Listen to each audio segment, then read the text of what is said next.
Основные элементы, которыми занимается рабочая группа, это комфортно устроенные парковочные места, пешеходные переходы с островками безопасности. Одним словом, делается все для того, чтобы сделать движение в городе безопасным и комфортным для всех граждан. В целом решаются вопросы организации безопасности дорожного движения на примере мирового опыта. У нас уже не первый год такое активное сотрудничество с городскими властями в части проектов, связанных с доступностью.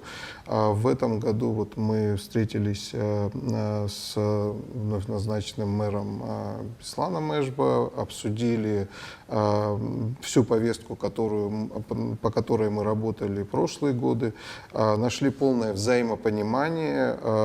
Основные элементы, над которыми мы сейчас работаем, они связаны с перепроектированием улиц. Это парковочные места, это пешеходные переходы, которые мы предлагаем городу иным образом организовывать, применять передовой мировой опыт для того, чтобы наши улицы становились более безопасными. Мы начали с парковок для маломобильных граждан. У нас есть ребята, которые ограничены в передвижении, которым нужны эти парковки. Сейчас такие парковки появились,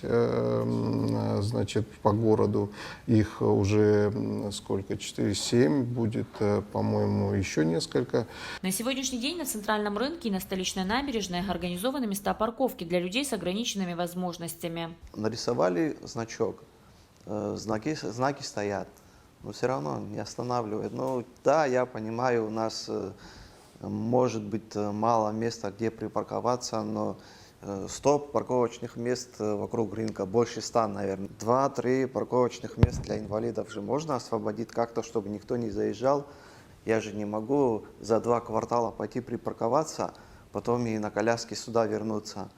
И как-то хочется, чтобы сознательность у наших водителей была, чтобы увидели значок, там нельзя парковаться. На набережной мы увидели, что из 3 парковочных мест для лиц с ограниченными возможностями 2 было занято. Такая же картина сложилась и на центральном рынке.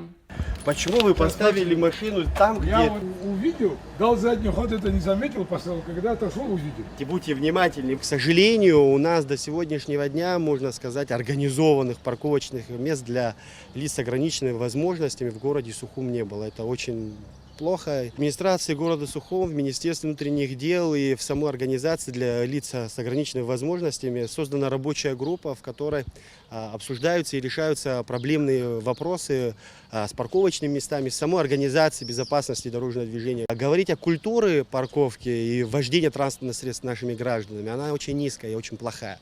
Необходимо для людей доносить, для чего это парковочное место здесь создано, какие цели у него.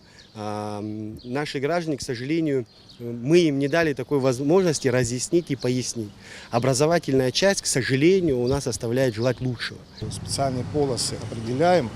Убедительная просьба для всех наших горожан, для всех автолюбителей определять определенные места для маломобильных людей, не занимать, просто быть чуть-чуть внимательными. Я паркую свой автомобиль на местах парковочных, обращайте, пожалуйста, внимание на то, что нарисовано или какой знак стоит у этого парковочного места. Команда, работающая над изменениями организации безопасного движения в столице, призывает граждан отнестись внимательнее к местам парковки для маломобильных граждан. Элана Гакаля, Давид Давидс, специально для Абхазского телевидения.